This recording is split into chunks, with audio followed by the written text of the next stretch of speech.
I can't believe this. I really can't. These poor kids are already going through hell. And now Israel is drugging their flour. The only food they have to survive is drugged.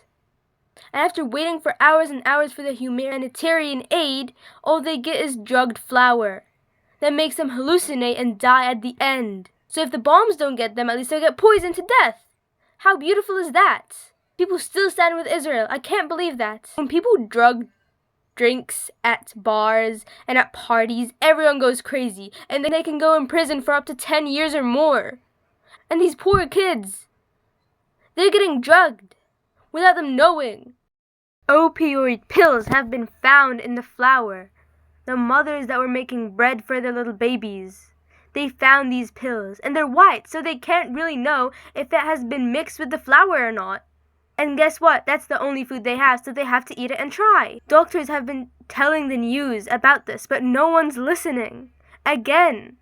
At this point, we can't even keep track of Israel's war crimes. Let me take you back a little bit.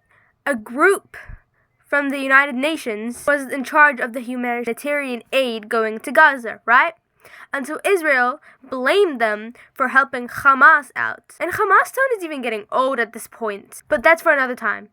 And so Israel decided to give it to this group called the Gaza Humanitarian Foundation, which actually works with Israel. So they put the drugs into the flour, and then they just started handing it out. Other than the shooting that's happened there, just because poor people were waiting in the line for some food instead of starving to death in their tents. And this is what they get. They get drugged. So they either die from overdose of drugs, or they hallucinate and they die from that, or they become addicted and at some point they kill themselves because they can't find more of these drugs. Only God knows if they're going to keep doing this or not. Search it up for yourselves. Find out for yourselves. Show this proof to anyone who actually supports Israel and doesn't know what's happening. People just think, oh, Israel's been here for long. It's been over 75 years now. Tell people around you what's happening. We can't stay silent about this. Talk about Gaza. Talk about these poor kids going through hell. Talk about an ongoing genocide.